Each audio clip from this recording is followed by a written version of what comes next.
ओम शांति। ओम शांति। आज की तारीख है 15 मार्च 2024। साकार महावाक्य। बाबा कहते, मीठे बच्चे, ज्ञान सागर बाप तुम्हें रत्नों की थालियां भर भर कर देते हैं।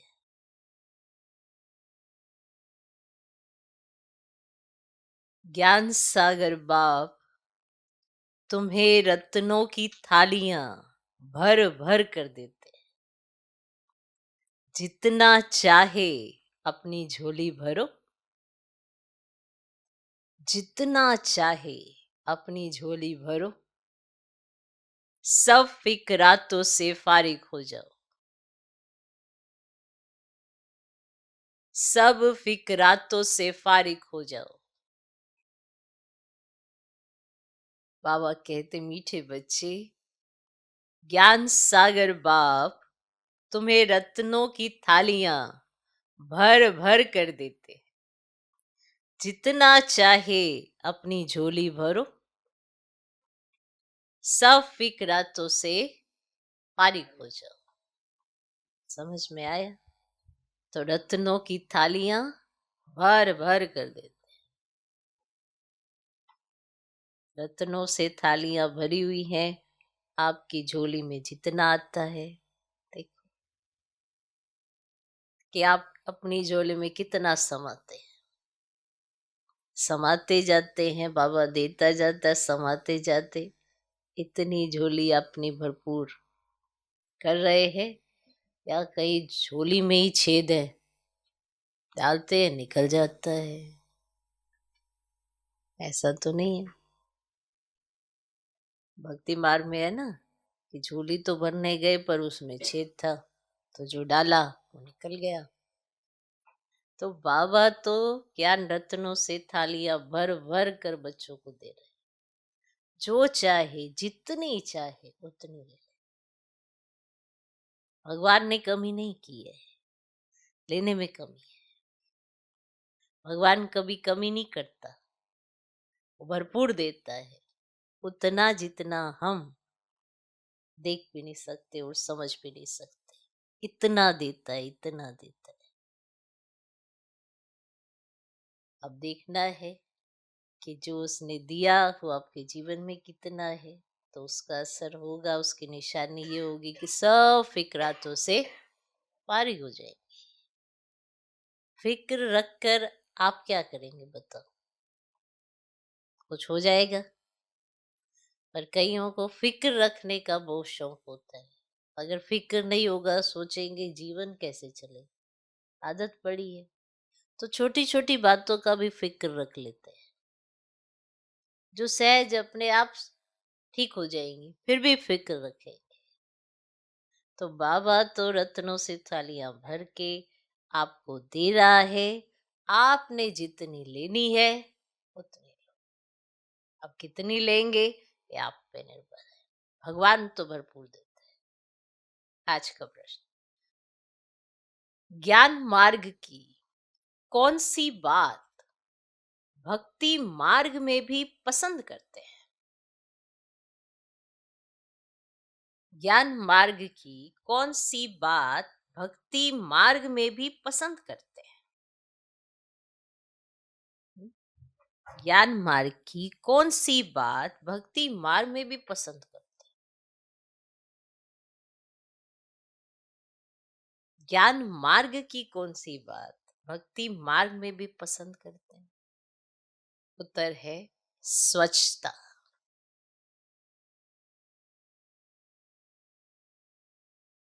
स्वच्छता।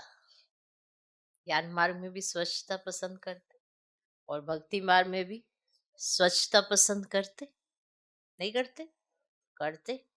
क्या पसंद करते? स्वच्छता। ज्ञान मार्ग में तुम बच्चे स्वच्छ बनते हो। बाप तुम्हारे मैले कपड़ों को स्वच्छ बनाने आए हैं। बाप तुम्हारे मैले कपड़ों को स्वच्छ बनाने आए हैं। आत्मा जब स्वच्छ अर्थात पावन बन जाती है, तब घर में जाने के, उड़ने के पंख लग जाते हैं।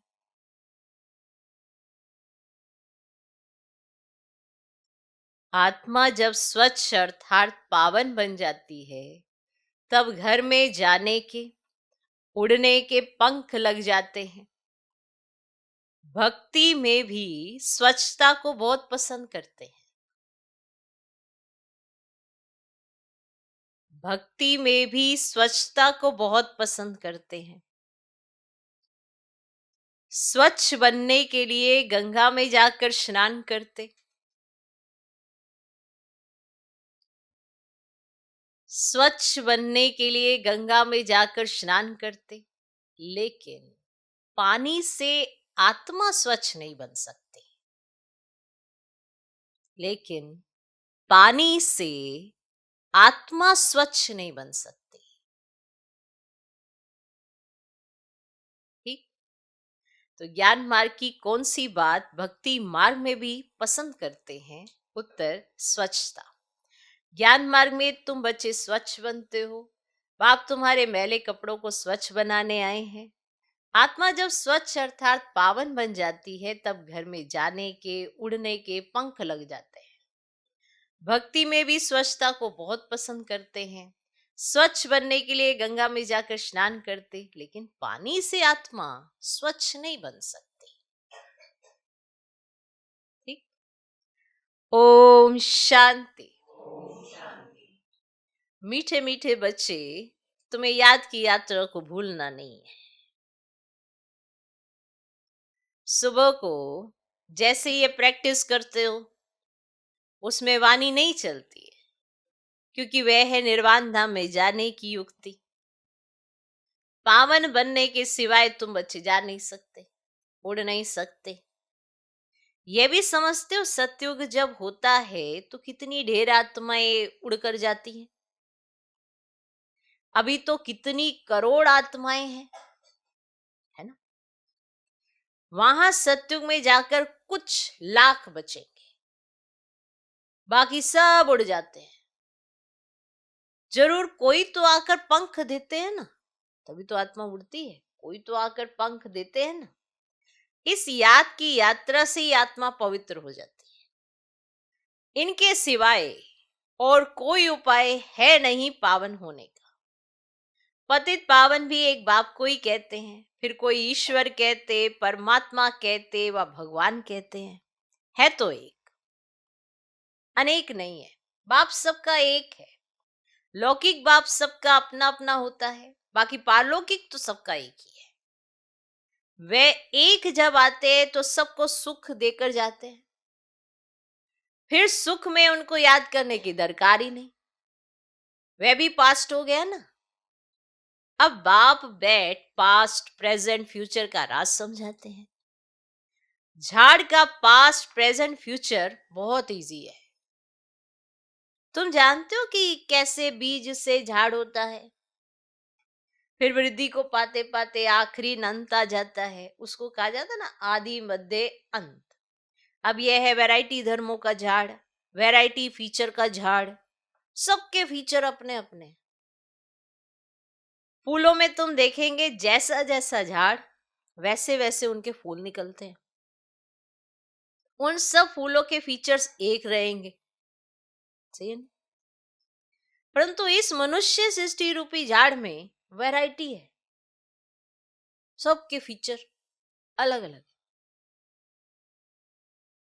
उसमें हर एक झाड़ की शोभा अपनी अपनी होती है। इस झाड़ में अनेक प्रकार की शोभा है। जैसे बाप समझाते हैं, श्याम सुंदर, ये देवी देवताओं के लिए है। जब वे सत्व प्रधान से तमो प्रधान बनते हैं, तो फिर वही सुंदर से श्याम बनते हैं। ऐसे श्याम सुंदर और कोई धर्म में नहीं बनते। उन्हों के फीचर्स भी देखो, जापानियों के फीचर्स, यूरोपियंस के फीचर्स, चीनियों के फीचर्स, देखो, और इंडिया वालों के फीचर्स बदली होते जाते हैं। उन्हों के लिए ही श्याम सुंदर का गायन है और कोई धर्म के लिए नहीं। अब ये मनुष्य सृष्टि का झाड़ है, वैरायटी धर्म है, वे सब नंबरवार कैसे आते हैं, ये नॉलेज तुम बच्चों को अभी मिलती है और कोई ये बात समझा ही ना सके। ये कल्प है 5,000 वर्ष का, इसको वृक्ष कहो या दुनिया कहो, और आधा में है भक्ति, और जिसको रावण राज्य कहा जाता है। 5 विकारों का राज्य चलता है। काम चीता पर चढ़कर पतित सावरे बन जाते हैं। और रावण संप्रदाय वालों की चलन और दैवी संप्रदाय वालों की चलन में रात दिन का फर्क। मनुष्य उन्हों की महिमा गाते हैं, अपने को नीच पापी कहते हैं। अनेक प्रकार के मनुष्य हैं और भक्ति तो तुमने बहुत की है। पुनर्जन्म लेते लेते भक्ति करते आए हो, और पहले होती है अव्यभिचारी भक्ति। एक की भक्ति पहले पहले शुरू करते हैं, फिर व्यभिचारी हो जाती है, और अंत में फिर बिल्कुल बिल्कुल ही व्यभिचारी बन जाते हैं। तब बाप आकर अव्यभिचारी ज्ञान देते हैं, जिस ज्ञान में सदगति होती है। तो इसका जब तक पता नहीं है तो भक्ति के ही घमंड में रहते हैं। अब ये पता ही नहीं है कि ज्ञान का सागर एक ही परमात्मा है, और भक्ति में कितने वेद शास्त्र याद कर जुबानी भी सुनाते हैं। अब ये सब है भक्ति का विस्तार और भक्ति की शोभा है। तो बाप कहते ये मृग तृष्णा समान शोभा है। वो रेत पानी जैसी दूर से ऐसी चमकती है जैसे चांदी, और हिरण को प्यास लगती है तो वह उस रेत में भागते भागते फंस जाता है। भक्ति भी ऐसे है, उसमें सब फंस पड़े।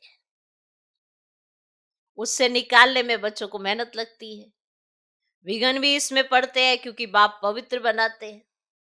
द्रौपदी ने ही पुकारा, सारी दुनिया में द्रौपदियां और दुर्योधन है, सारी दुनिया। और फिर ऐसे भी कहेंगे कि तुम सब पार्वतियां हो जो अमर कथा सुन रही हो। तो बाप तुमको अमर लोक के लिए अमर कथा सुना रहे हैं, और यह है मृत्यु लोक। तो यहाँ काले मृत्यु होती रहती है, बैठे बैठे हार्ट फेल हो जाते हैं। तुम हॉस्पिटल में जाकर समझा सकते हो, यहाँ तुम्हारी आयु कितनी कम है, बीमार हो पड़ते हो, वहां बीमारी होगी ही नहीं। और भगवान वाच अपने को आत्मा समझो, मुझ बाप को याद करो, औरों से ममत्व मिटा दो तो तुम्हारे विक्रम विनाश होंगे, फिर कभी बीमार होंगे ही नहीं, काल खाएगा ही नहीं, आयु भी बड़ी होगी। इन देवताओं की आयु बड़ी थी ना, फिर बड़ी आयु वाले कहाँ गए? पुनर्जन्म लेते लेते आयु कम हो जाती है। तो यह दुख सुख का खेल है, इसको कोई जानते नहीं। मेले मलाखड़े आदि कितने होते हैं, कुंभ के मेले में कितने लोग स्नान करने के लिए जाकर इकट्ठे होते हैं, परंतु फायदा कुछ भी नहीं। रोज तुम स्नान करते हो, पानी तो सब जगह सागर से ही आता है। सबसे अच्छा पानी, सबसे अच्छा पानी एक बार पहले भी बाबा ने बताया था, बताओ। सबसे अच्छा पानी तो कुएं का होता है। नदियों में तो कीचड़ा पड़ता रहता है, कुएं का पानी तो नेचुरल शुद्ध होता है। तो उनसे स्नान करना बहुत अच्छा है, बहुत अच्छा होता है। पहले ये रिवाज था, अब नदियों का रिवाज पड़ा है। और भक्ति मार्ग में भी स्वच्छता को पसंद करते हैं। अब परमात्मा को पुकारते हैं कि आकर हमको स्वच्छ बनाओ। और गुरु नानक ने भी परमात्मा की महिमा गाई है कि मूर्त पलीती कपड़ धोए। तो बाप आकर मूर्त पलीती कपड़ों को स्वच्छ बनाते हैं। तो या बाप आत्मा को स्वच्छ बनाते हैं, वो लोग आत्मा को निर्लेप समझते हैं। और बाप कहते ये है ही रावण राज्य, सृष्टि की उतरती कला है। तो गायन भी तो है ना, चढ़ती कला तेरे भाने सर्व का भला, और सर्व की सदगति हो जाती है। हे बाबा, आपके द्वारा सबका भला हो जाता है और सतयुग में सबका भला होता है। वहां सब शांति में एक ही राज्य है उस समय, और सब शांति धाम में रहते हैं। अब ये लोग माथा मारते कि विश्व में शांति हो। उससे पूछो, आगे कभी विश्व में शांति थी जो अब फिर मांग रहे हो? तो फिर कह देते कि अभी कलयुग में 40,000 वर्ष और पड़े, मनुष्य घोर अंधेरे में। कहाँ 5,000 वर्ष का सारा कल्प और कहाँ एक कलयुग के ही 40,000 वर्ष बचे हुए बताते हैं। अनेक मते तो बाबा कर सच बताते हैं कि जन्म भी 84 है और लाखों वर्ष तो फिर तो मनुष्य जानवर आदि भी बन सकते हैं, परंतु कायदा ही नहीं है और 84 जन्म मनुष्य का ही लेते हैं। उसका हिसाब किताब भी बाप बतलाते हैं। यह नॉलेज तुम बच्चों को धारण करनी है। ऋषि मुनि तो नेति नेति करके गए हैं, अर्थात हम नहीं जानते हैं तो नास्तिक ठहरे, और जरूर कोई आस्तिक होंगे। और आस्तिक है देवता है और नास्तिक है रावण राज्य में। और ज्ञान से तुम आस्तिक बनते हो, फिर 21 जन्मों का वर्षा मिल जाते हैं, फिर ज्ञान की दरकार ही नहीं रहती है। अब पुरुषोत्तम संगम युग है और जबकि हम उत्तम से उत्तम पुरुष स्वर्ग के मालिक बन रहे हैं। इसमें जितना जो पढ़ेंगे ना उतना उच्च पद पाएंगे। पढ़ेंगे लिखेंगे होंगे विश्व के मालिक, नहीं तो कम पद। परंतु वह राजा ही है सुख की, यहाँ है दुख की। आस्तिक बने तो सुखी राजा ही करते हैं, फिर रावण आने से ना नास्तिक बनते तो दुख होता है। और भारत जब सॉल्वेंट था तो अथाह धन था, और सोमनाथ का मंदिर कितना भारी बनाया हुआ है। मंदिर बनाने के लिए इतने पैसे थे तो खुद के पास कितने पैसे होंगे? सोचो, मंदिर बनाने में इतने पैसे लगाए तो फिर खुद के पास कितने पैसे होंगे? ये इतने पैसे कहाँ से मिले? अब शास्त्रों में लिखा है सागर ने थालियां भर भर कर दी। अब ज्ञान सागर तुमको रत्नों की थालियां भर कर देते हैं। अब तुम्हारी झोली भर रही है और वो शंकर के आगे जाकर कहते भर दो झोली, भर दो झोली, और बाप को जानते ही नहीं। अब तुम जानते हो बाप हमारी झोली भर रहे हैं।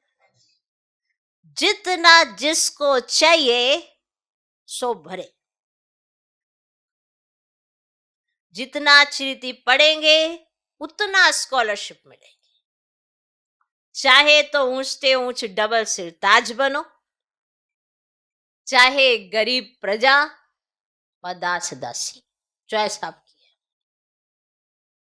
पोजीशन सारी बता दी है, तो आपको क्या बनना है चॉइस आपकी है। ठीक है, वो नौकरी निकलती है ना, नहीं कि +2 के ऊपर ये नौकरियां हैं, जिसने +2 कर रखी है ऐसे है, जिसने ग्रेजुएशन कर रखी है ये है, तो उस पर नौकरियां निकलती हैं। तो कई जो फार्म भरते हैं तो वो अपने आप को देख के ही भरते होंगे, क्या लक्षण है मेरे, तो उसी आधार पर उनके जो उन्होंने लक्षण दिए होते हैं तो अपने आप में टिक मार्क करते हैं और सोचते हैं हाँ हाँ ये लक्षण तो है मुझ में, चलो वो भर देते। तो यहाँ भी नौकरी लग रही है आपकी, तो देख लो। पढ़ाने वाला एक, पढ़ाई एक, बाकी सब नंबरवार है, क्योंकि सबके अपने बहाने बहुत जबरदस्त है। तो बहानों के हिसाब से अपने अपने सिलेक्शन कर लेते हैं। तो चाहे तो डबल सिर ताज बनो, चाहे गरीब प्रजा व दास दासी, चॉइस आपकी है। बहुत है जो फारकती भी दे देते हैं, ये भी ड्रामा में नूंद है। बाप कहते हैं मुझे कोई फिक्र नहीं, देनी फारकती दो, मुझे कोई फिक्र नहीं। समझा? पहले भी बताया था, भगवान को क्या फिक्र है, वो तो सिर्फ आपको पढ़ाने आता है। आपने प्राप्ति करनी है नहीं करनी है, चॉइस तो आपकी है। नहीं करनी है तो भी उसको कोई फिक्र नहीं है। बाप कहते हैं मुझे कोई फिक्र नहीं, मैं तो फिक्र से फारिग हूं, तुमको भी बना रहा हूं। फिक्र से फारिग स्वामी किंदा सतगुरु। तो स्वामी जो सबका बाप है उनको मालिक भी कहते हैं। तो बाप कहते मैं तुम्हारा बेहद का टीचर भी हूं। भक्ति मार्ग में तुम अनेक टीचर से अनेक विद्याएं पढ़ते हो, और बाप जो तुमको पढ़ाते हैं ये सबसे न्यारी नॉलेज है। वह है ज्ञान का सागर। जानी जान अनार नहीं कहना, ज्ञान का सागर है।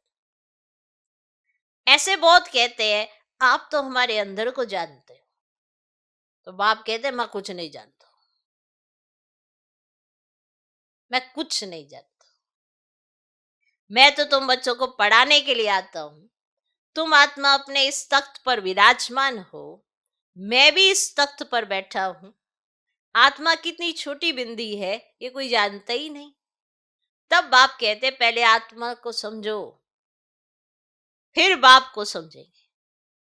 तो पहले आत्मा को तो समझो, तब तो बाप को समझेंगे। बाप पहले पहले आत्मा का ज्ञान समझाते हैं, फिर बाप का परिचय देते हैं। भक्ति में सालीग्राम बनाए पूजा कर फिर खलास कर देते हैं। तो बाप कहते हैं ये सब है गुडियों की पूजा। जो इन सब बातों को अच्छी रीति समझते हैं वे औरों का भी कल्याण करते हैं। बाप भी कल्याणकारी है तो बच्चों को भी बनना है। कोई तो औरों को दलदल से निकालते निकालते खुद फंस मरते, औरों को निकालते निकालते खुद फंस मरते, अपवित्र बन पड़ते, की कमाई चट कर देते। इसीलिए बाप कहते खबरदार रहना, काम चिता पर बैठने से ही तुम काले बन पड़े हो। तुम कहेंगे हम ही गोरे थे, हम ही काले बने, हम ही देवता थे, हम ही नीचे उतरे, नहीं तो 84 जन्म कौन लेते हैं। तो ये हिसाब बाप समझाते हैं। बच्चों को बहुत मेहनत करनी पड़ती है। आधा कल्प से जो विषय सागर में पड़े हैं उनसे निकालना मासी का घर नहीं है। अगर कोई थोड़ा भी ज्ञान लेते हैं तो उनका विनाश नहीं होता है। थोड़ा भी ज्ञान कौन सा, माने ज्ञान में आए और समझा, उसे कहते थोड़ा ज्ञान लेना। ये नहीं कि आए सुना सुना ना सुना कैसे पता पड़ेगा, जब उसको ज्ञान को समझेंगे तब तो समझेंगे ना कि ये थोड़ा ज्ञान लिया। ये नहीं कि ये कान में पड़ा और फिर ये ज्ञान ले लिया। क्या कान में गया पर अंदर गया? अगर अंदर गया तो उसे कहेंगे थोड़ा ज्ञान लिया। फिर कितना परिवर्तन किया कितना नहीं किया उसके आधार पर वो आते हैं। तो किसी ने पूछा कि बाबा कहते हैं इस ज्ञान का विनाश नहीं होता, यह अविनाशी ज्ञान है, तो थोड़ा भी कोई सुनेगा वो आ जाएगा। पर थोड़ा कौन सा? ऐसे ही कई आते हैं, बस देखने आते हैं कि क्या हो रहा है यहाँ, पर सुनते नहीं है। तो जब सुना ही नहीं है तो थोड़ा ज्ञान कैसे ले? तो ऐसे कई समझते हैं कि थोड़ा ज्ञान लिया माना ये तो हकदार हो गए। तो ऐसे तो बहुत आते हैं, ट्रेटर भी आते हैं और आलोचना करने वाले भी आते हैं। तो वो भी आएंगे क्या? वो तो सिर्फ ये देखने आए हैं ये क्या करते हैं, वो सुनने आते ही नहीं। तो थोड़ा भी ज्ञान लिया इसका अर्थ है ये कि समझा, अंदर दिल ने समझा कि बाबा कौन है, तो इसका विनाश नहीं होता। एक कान से सुना और उसी से निकाल दिया, अंदर गया ही नहीं, तो फिर ज्ञान लिया ही कहाँ? समझा? प्रश्न अच्छा था। कई समझते हैं कि अगर कोई थोड़ा भी ज्ञान लेते हैं तो उनका विनाश नहीं होता है। माना सुनना और थोड़ा समझना, इस तो बहुत आते हैं, वो तो देखने आते हैं बस।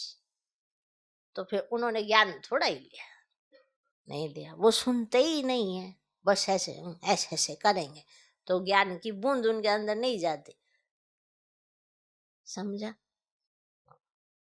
अगर कोई थोड़ा भी ज्ञान लेते तो उनका विनाश नहीं होता। ये कथा है ही सत्य नारायण बनने की, फिर प्रजा भी बनती है, थोड़ा समझ कर चले जाते हैं, हो सकता है फिर आकर समझे। ये है इसका अर्थ। आगे चलकर मनुष्यों में वैराग्य भी होगा। जैसे शमशान में वैराग्य आता है ना, जब शमशान घाट जाते हैं तो हर एक आत्मा के अंदर ये वैराग्य आता है अल्पकाल का, कि लास्ट में तो ऐसे ही होना है, शरीर तो मुझे छोड़ना ही है। पर जैसे ही बाहर निकले तो खलास। तुम भी जब समझाते हो, अच्छा अच्छा करते हैं, बाहर गए खल्लास।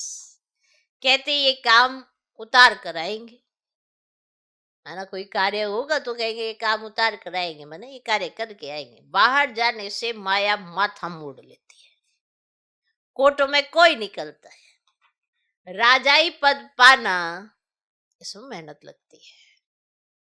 हर एक दिल से पूछे, बेहद के बाप को हम कितना याद करते हैं। कहते हैं बाबा की याद भूल जाती है, कि बाप की याद भूल जाती है। अरे अज्ञान काल में भी कभी ऐसे कहते हैं कि हमको बाप भूल जाते हैं? अज्ञान काल में भी ऐसे कोई कहता है कि हमको बाप भूल जाते हैं? बाबा कहते भल कितने भी तूफान आए, तुमको हिलना नहीं है। तूफान आएगा, सिर्फ कर्मेंद्रियों से कर्म नहीं करना। कहते बाबा माया ने जादू लगा दिया। बाबा कहते मीठे मीठे बच्चे याद करो तो कट निकल जाएगी।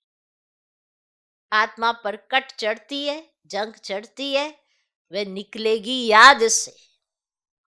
बाप भी बिंदी है, सिवाय बाप की याद के और कोई उपाय नहीं कट उतारने का। अच्छा, मीठे मीठे सिकिलधे बच्चों प्रति माता पिता बाप दादा का याद प्यार गुड मॉर्निंग। रूहानी बाप की रूहानी बच्चों को नमस्ते। हम रूहानी बच्चों की भी रूहानी बाप को नमस्ते नमस्ते नमस्ते। Good morning good morning good morning. धारणा के लिए मुख्य सर, पहला पॉइंट, कल्याणकारी बाप के हम बच्चे हैं, इसीलिए अपना और सर्व का कल्याण करना है। कल्याणकारी बाप के हम बच्चे हैं, इसीलिए अपना और सर्व का कल्याण करना है। कोई ऐसा कर्म ना हो जो की कमाई खत्म हो जाए, इसमें खबरदार रहना है। कोई ऐसा कर्म ना हो जो की कमाई खत्म हो जाए, इसमें खबरदार रहना है। दूसरा पॉइंट, पढ़ाई अच्छी तरह से पढ़कर ज्ञान रत्नों से अपनी झोली भरपूर करनी है। पढ़ाई अच्छी तरह से पढ़कर ज्ञान रत्नों से अपनी झोली भरपूर करनी है। स्कॉलरशिप लेने का पुरुषार्थ करना है। स्कॉलरशिप लेने का पुरुषार्थ करना है। बाप समान फिक्र से फारिग निश्चिंत रहना है। बाप समान फिक्र से फारिग निश्चिंत रहना है। आज का वरदान, महसूसता शक्ति द्वारा